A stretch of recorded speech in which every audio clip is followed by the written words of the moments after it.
hundreds of people, maybe you were one of them, waited in a traffic standstill at the HRBT this afternoon. For drivers headed westbound, traffic was stopped because of a water line break inside the tube. 10 on your side's Anita Blanton was one of those drivers who got caught in it. She joins us now from the newsroom with more on that and the latest on Governor McDonald's transportation bill. Anita. Well, Tom and Nicole, the governor could make his decision on an historic transportation funding bill any minute, really. The deadline is midnight, so time is ticking.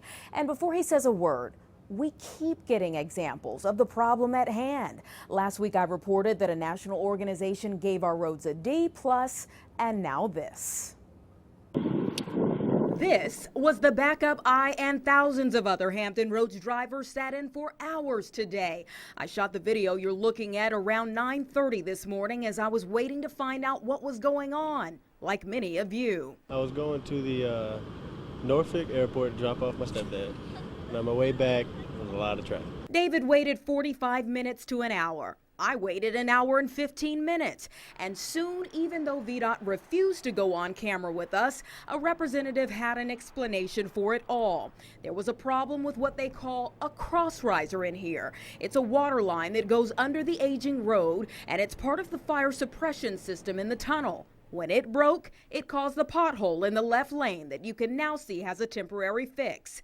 VDOT says crews had to close both lanes while they patched the hole, but as a result, hours later, I had got stuck here on Tidewater Drive for 2 hours, so I never even made it to the exit. The problems continued for drivers heading to the peninsula. I saw people just turning, trying to get out, trying to get back. I saw people crossing over the grass.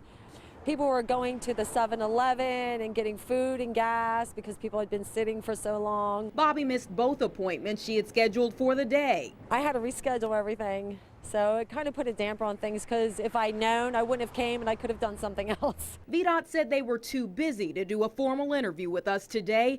But thanks to Virginia's problematic roads, drivers with plenty of plans didn't have much choice. They were forced to sit still. And sit they did. We did for a while. Both lanes finally reopened at 2:30 again. The governor has until midnight to either sign, veto, or amend the transportation funding bill. And speaking of the midnight hour, VDOT will soon be closing the westbound lane of the HRBT again to fix the problem with the water line. That'll be during the overnight hours, and we're told it could take up to 2 weeks. In the newsroom, Anita Blanton, 10 on your side.